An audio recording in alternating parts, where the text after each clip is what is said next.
देखिए ये एक और हथियार है बीजेपी सरकार के पास। UAPA, PSA, NIA, agency, ED, ये भी एक हथियार की तरह इस्तेमाल किया जा रहा है।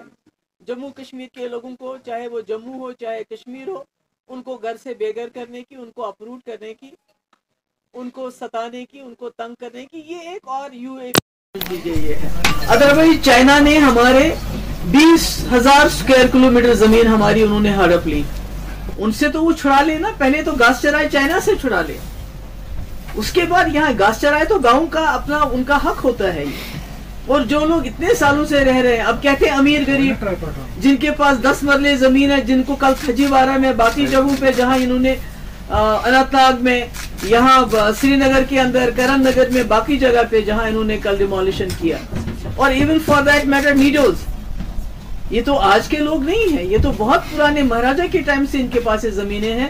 तो आज अमीर और गरीब के बीच में फसाद डालना चाहते हैं कि ये जी हम अमीरों को कर रहे हैं, जो बेचारे 6-6 मरले पे जिनके मकान हैं जो तोड़े जा रहे हैं, चाहे बटंडी हो, चाहे कश्मीर हो, चाहे जम्मू हो, चाहे बॉर्डर का इलाका हो, तो वो कौन से अमीर लोग हैं। और ये अमीर गरीब का क्या है, पहले तो हिंदू मुसलमान को लड़ाया, उसके बाद गुजर पहाड़ी कर दिया, शिया सुन्नी कर दिया, अब अमीर गरीब के कह के लोगों को आपस में लड़ा रहे हैं। तो ये बहुत गलत है। और मेरी गुजारिश है लोगों से, आप देखिए लद्दाख में किस तरह लोग इकट्ठे हो गए, करगिल और लद्दाख के।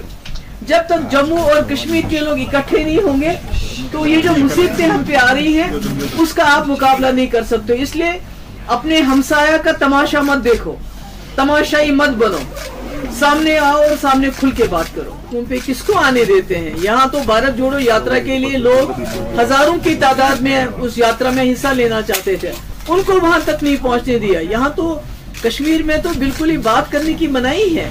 कल तो बटंडी में लोग निकले, मगर कश्मीर में लोगों को बाहर निकलना ही उनके लिए मुश्किल है, उनको जेल में डाल दिया जाता है, उनको पीएसए लगाया जाता है। यहाँ तो ऐसी दहशत रखी है इन्होंने। देखिए वही बजट वही है जो पिछले 8-9 साल से आ रहा है। टैक्सेस बढ़ गए हैं, जो वेलफेयर स्कीम्स हैं जिसपे पैसा खर्च होना चाहिए था, सब्सिडीज पे जो पैसा खर्च होना था वो उस पे पैसा खर्च नहीं हो रहा है। जो इनके कुछ क्रोनी कैपिटलिस्ट हैं, जो बड़े बड़े बिजनेसमैन हैं, उनको उनके लिए सारा टैक्स जमा किया जा रहा है। कहने का मकसद ये है कि जो टैक्सेस लगाए जा रहे हैं उसका फायदा आवाम को मिलना चाहिए था, क्योंकि टैक्स से तो लोगों की कमर तोड़ दी।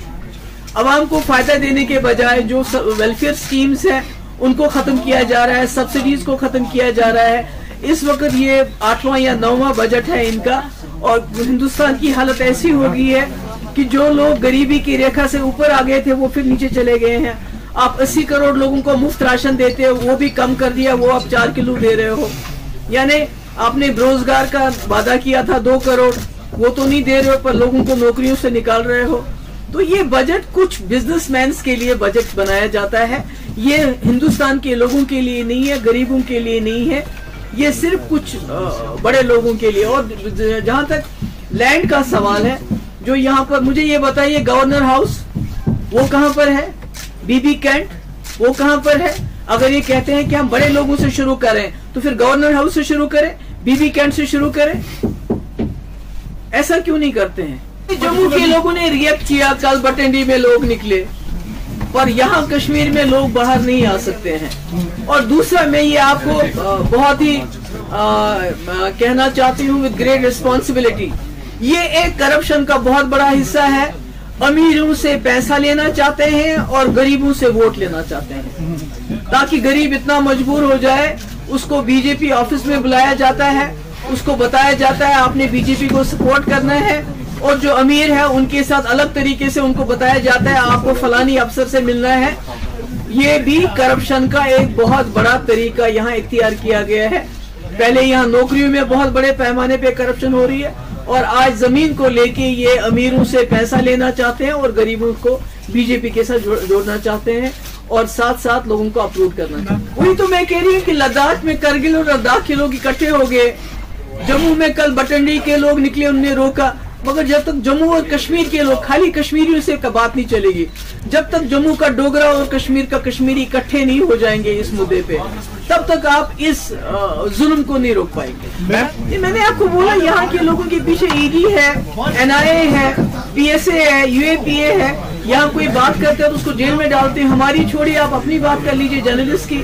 आप लोगों के पासपोर्ट बंद है, आप लोगों को थाने पे बुलाया जाता है कि भाई आपने ये बात क्यों कही, ये बात की। यहाँ तो पूरा जो जुल्म सितम का जो बाजार है वो जम्मू कश्मीर में बिलखुसूस वादी में गर्म है, तो लोग बाहर कैसे निकले, बात कैसे करें। देखिए, मैं कोर्ट पे तो ज्यादा कुछ कह नहीं सकती। मैं जो किरण रिजिजू जिन्होंने बोला कि भाई जो अदालतें हैं उनको जो है क्या करना चाहिए, तो यानी कहीं ना कहीं जो हमारे जो इंस्टीट्यूशंस हैं, चाहे वो मीडिया है, चाहे जुडिशरी है, उनको भी कोशिश की जा रही है सब्जुगेट करने की। मैम फ्रेंडली नहीं है, टैक्सेस बढ़ाए गए हैं, जीएसटी बढ़ाया गया है, आम गरीब की जेब से पैसा निकलेगा और जो बड़े इनके दोस्त हैं, बड़े बड़े बिजनेसमैन हैं, उनके पास जाएगा।